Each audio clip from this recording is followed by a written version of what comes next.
बिस्मिल्लाहिर्रहमानिर्रहीम। दोस्तों, आज हम आपको एक ऐसे मुल्क की सैर करवाने जा रहे हैं जिसकी तारीख़ हज़ारों साल पुरानी है। इसी मुल्क से दुनिया की सबसे पहली खातून पायलट का ताल्लुक़ भी है और इसी मुल्क में सबसे पहले काफ़ी भी इस्तेमाल की गई।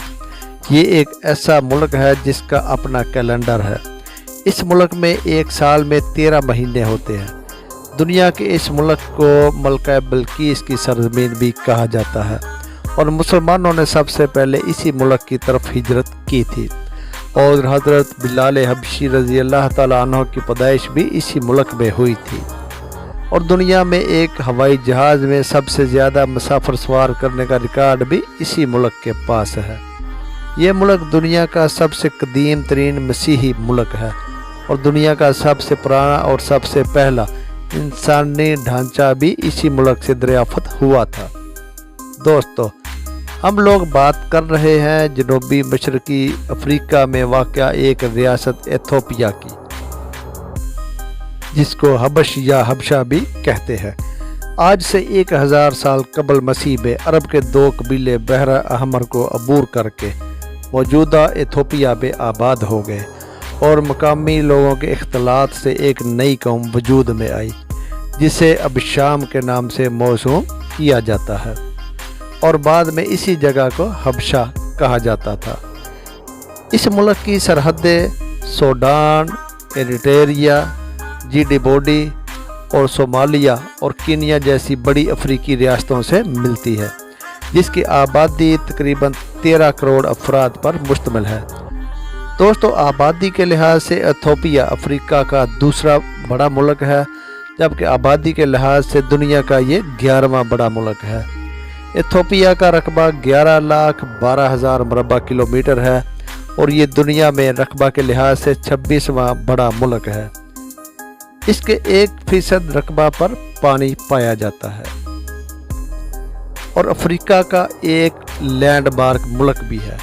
इस मुल्क में तकरीबन 195 अफराद फी मुरबा किलोमीटर रहाइश पजीर हैं। एथोपिया पाकिस्तान से 3800 किलोमीटर और इंडिया से 4000 किलोमीटर की दूरी पर वाक़या मुल्क है। एथोपिया के लोगों की औसत उम्र बहुत कम है। मर्दों की औसत उम्र 48 साल और औरतों की औसत उम्र 58 साल है, जो कि दुनिया में सबसे कम औसत उम्र है। दोस्तों, इस मुल्क के दारुल हुकूमत को अदीस अबाबा कहा जाता है, जो मुल्क का सबसे बड़ा शहर है, जिसका रकबा 700 मुरबा किलोमीटर के करीब है, जिसकी आबादी तकरीबन 60 लाख अफराद पर मुश्तमिल है। एथोपिया 2010 तक दुनिया में तरक्की करने वाले तेज़ तरीन ममालिक की फहरिस्त में भी शामिल था, जो हर साल 10% सालाना तरक्की कर रहा था। लेकिन आज ये मुल्क दुनिया के गरीब और पसमानदा ममालिक की फहरिस्त में शामिल होता है। एथोपिया के कई इलाके खते गुर्बत से भी नीचे ज़िंदगी गुजार रहे हैं।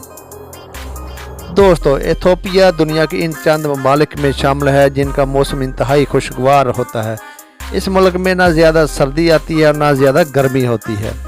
गर्मियों में दर्जा हरारत 15 से 20 सेंटीग्रेड और मौसम सरमा में दर्जा हरारत 8 से 12 सेंटीग्रेड तक रहता है। पाकिस्तान और हिंदुस्तान में ऐसा मौसम सिर्फ मार्च, अप्रैल और नवंबर में होता है। अफ्रीकन एयरलाइन को पसंद नहीं किया जाता, लेकिन एथोपिया की एयरलाइन का शुमार दुनिया की बेहतरीन एयरलाइन में होता है। दोस्तों, बैनुल अक़वामी परवाज़ों के लिए ज़्यादातर अदीस अबाबा एयरपोर्ट इस्तेमाल होता है। एथोपिया जाने के लिए आपको वीज़ा की ज़रूरत नहीं पड़ती। आप सफ़र के दौरान भी $100 अदा करके वीज़ा हासिल कर सकते हैं, लेकिन इसके लिए शर्त यह है कि आपके पास होटल की बुकिंग की रसीद और वापसी की टिकट होनी चाहिए। एथोपिया में मज़हब के लिहाज से 62% ईसाई, 34% मुसलमान, 2% हिंदू और बाकी 2% दीगर मज़हब के लोग शामिल हैं। इथोपिया में 90 ज़बानें बोली और समझी जाती हैं, मगर सरकारी ज़बानों में समोली, आफाक, रोमो और टेकरा नियाबत शामिल है। दोस्तों, اس کے علاوہ دیگر بولی جانے والی زبانوں میں آری، ڈائمگامو مارکے، عربی اور قمری زبانیں شامل ہیں۔ ایتھوپیا کو مختلف قبائل اور کئی نسلوں کے لوگوں کا گھر بھی کہتے ہیں، جن کے رسم و رواج اور رہن سہن کے طریقے حیران کر دیتے ہیں اور دنیا سے بھی مختلف ہیں۔ ایتھوپیا کے دو قبائل مرسی اور سوری عجیب و غریب رسم و رواج اور رکھتے ہیں اور خطرناک ترین قبائل ہیں۔ خاص طور پر مرسی کو دنیا کا خطرناک ترین قبیلہ کہا جاتا ہے۔ یہاں کی لڑکیاں اپنی خوبصورتی کو بڑھانے کے لیے اپنے کانوں اور ہونٹوں کے اندر پلیٹیں ڈالتی ہیں اور وقت کے ساتھ ساتھ ان پلیٹوں کو بڑا کر دیا جاتا ہے۔ جتنی بڑی پلیٹ ہوگی وہ لڑکی اتنی ہی زیادہ خوبصورت ہوگی۔ مائیں ہر وقت اپنے بچوں کو اپنے ساتھ لٹکائے رکھتی ہے۔ مرسی قبیلے کے لوگ جڑواں بچوں کو اچھا نہیں گمان کرتے اور آپ لوگ حیران ہوں گے، یہاں پر بچوں کے نام سے پہلے ان کے باپ کا نام آتا ہے۔ ایتھوپیا دنیا کا ایسا ملک ہے جس کا اپنا کیلنڈر ہے۔ اس کے سال میں 13 مہینے ہوتے ہیں۔ 13واں مہینہ 5 یا 6 دن کا ہوتا ہے۔ اس کے علاوہ یہ ملک دنیا سے 6 سال پیچھے ہے، یعنی پوری دنیا میں 2023 کا سال چل رہا ہے مگر ایتھوپیا میں 2017 چل رہا ہے۔ دنیا ہر سال 1 جنوری کو نئے سال کے طور پر مناتی ہے، جبکہ ایتھوپیا میں نئے سال کا آغاز 11 ستمبر کو ہوتا ہے۔ ایتھوپیا میں آج بھی ہفتہ وار بازار لگتے ہیں اور ان بازاروں میں بارٹر سسٹم کے تحت خرید و فروخت کی جاتی ہے، یعنی اگر آپ کو روٹی چاہیے تو آپ دوسرے کو شہد دے کر روٹی لے سکتے ہیں۔ ایتھوپیا کے ان قبائل میں آپ اکیلے جائیں گے تو خطرے میں گر جائیں گے، اس لیے جب بھی آپ ان قبائل کی طرف جائیں گے تو مقامی ٹریول گائیڈ کے ساتھ جائیں گے۔ ایتھوپیا کا کالنگ کوڈ 251 اور انٹرنیٹ ڈومین ET ہے۔ ایتھوپیا کی تاریخ 3000 سال پرانی ہے۔ 8ویں صدی قبل مسیح میں یہاں پر شیبا کا ایک بہت بڑا گروہ آیا جس نے حضرت سلیمان علیہ السلام کی علامت کو جنم دیا، جس سے یہ پتہ چلتا ہے کہ حضرت سلیمان علیہ السلام نے بھی اس سرزمین پر حکومت کی تھی۔ 4 صدی عیسوی میں ایکشن میں مسیحیت کا آغاز ہوا۔ ایریٹریا کی سرحد کے ساتھ مغرب کی طرف 3 کلومیٹر کی دوری پر نجاشی یا نجاش بادشاہ کی سلطنت کا شہر بھی موجود ہے۔ نجاشی بادشاہ کا اصل نام اسما بن ابجر اور لقب نجاشی ہے۔ نجاشی بادشاہ بہت ہی رحم دل اور انصاف پسند تھا۔ اس کے علاوہ نجاشی بادشاہ انجیل کا حافظ اور عالم بھی تھا۔ 614 سے لے کر 631 عیسوی تک ایکشن کا بادشاہ نجاشی رہا۔ دوستو، جب اسلام روز بروز بڑھنے لگا تو مشرکین مکہ کی مخالفت میں بھی تیزی آتی گئی۔ جب نبوت کے 5ویں سال مسلمانوں کو ہجرت کا حکم ہوا تو 11 مرد اور 4 عورتوں نے اللہ کی راہ میں پہلی ہجرت کی، جو کہ حبشہ کی طرف کی گئی۔ ان مہاجرین میں آپ صلی اللہ علیہ وسلم کی بیٹی حضرت رقیہ رضی اللہ تعالیٰ عنہ بھی شامل تھی اور حضرت عثمان غنی رضی اللہ تعالیٰ عنہ بھی شامل تھے۔ حبشہ کی طرف مسلمانوں نے 2 ہجرتیں کی۔ جب مشرکین مکہ کو علم ہوا کہ مسلمان ہجرت کر کے حبشہ کی طرف گئے ہیں تو انہوں نے نجاشی کے پاس عبداللہ بن ربی اور عمرو عاص کو طائف کے ساتھ حبشہ کی طرف بھیجا تاکہ وہ مسلمانوں کو واپس لا کر ان پر ظلم و ستم کا بازار گرم کر سکے۔ جب وہ نجاشی کے دربار میں گئے تو نجاشی بادشاہ نے ہجرت کر کے آنے والے مسلمانوں کو اپنے دربار میں بلایا اور ان سے پوچھا کہ تمہارا کون سا دین ہے جس کی وجہ سے تم نے اپنا آباء و اجداد کا مذہب بھی چھوڑ دیا ہے۔ اس کا جواب حضرت جعفر طیار رضی اللہ تعالیٰ عنہ نے انتہائی خوبصورت انداز میں اس طرح دیا کہ اے نجاشی بادشاہ، ہم لوگ جاہل اور گنوار تھے، بتوں کی پوجا کرتے تھے، مردار کھاتے تھے، فحاشی کرتے تھے، بے رحم تھے، پڑوسیوں کے ساتھ بھی رحم نہ کرتے تھے، ہمارا طاقتور کمزور کو ختم کر دیتا تھا۔ ہماری یہ حالت دیکھ کر اللہ پاک نے ہم پر رحم کیا اور اس نے ہم میں ایک بہت نیک اور پارسا محبوب بندے کو ہماری طرف پیغمبر بنا کر بھیجا، جس کے حسب و نسب، صدق اور دیانت کو ہم سب لوگ شروع دن سے ہی جانتے تھے۔ اس نے ہم کو خدائے واحد کی طرف بلایا۔ اس نے ہم کو سچ بولنے، امانت میں خیانت نہ کرنے، پڑوسیوں کے ساتھ اچھا برتاؤ کرنے کا حکم دیا، حرام کاموں سے دور رہنے کی تلقین کی۔ اس نے ہمیں ایک خدا کی عبادت کرنے اور اپنے آباء و اجداد کے اصنام کی پوجا چھوڑنے کا حکم دیا۔ اس نے ہمیں جھوٹ بولنے، یتیم کا مال کھانے، پاکیزہ عورتوں پر تہمت لگانے سے روکا، نماز پڑھنے اور زکوٰۃ دینے کا حکم دیا हमने उनकी बातों को माना और उन पर अमल किया। यही हमारा गुनाह और कसूर है जिस पर हमारी कौम हमारी जान की दुश्मन बन गई और हम पर जुल्म करने लगी, ताकि हम अल्लाह की वहदानियत से इनकार कर दें और इनके बुतों की पूजा दोबारा शुरू कर दें। इन लोगों ने हमें इतना तंग किया है कि हम अपना आबाई वतन छोड़कर आपकी सल्तनत में सुकून की ज़िंदगी गुजार रहे हैं। अब ये लोग हमें मजबूर कर रहे हैं कि हम दोबारा उसी गुमराही और तारीकी में वापस आ जाएं। नजाशी बहुत नरम दिल था, उसने कुरान पाक सुनने की ख्वाहिश की। हज़रत जाफ़र तैयार रज़ी अल्लाह ताला अन्हु ने सूरह मरियम का अव्वल हिस्सा जिसमें हज़रत ईसा अलैहिस्सलाम का जिक्र है वो सुनाया। नजाशी कलाम सुनता रहा और रोता रहा। जब कलाम पाक ख़त्म हो गया तो नजाशी बादशाह ने कहा कि ये कलाम यकीनन और जो कुछ हज़रत ईसा अलैहिस्सलाम लाए थे दोनों एक जैसे हैं।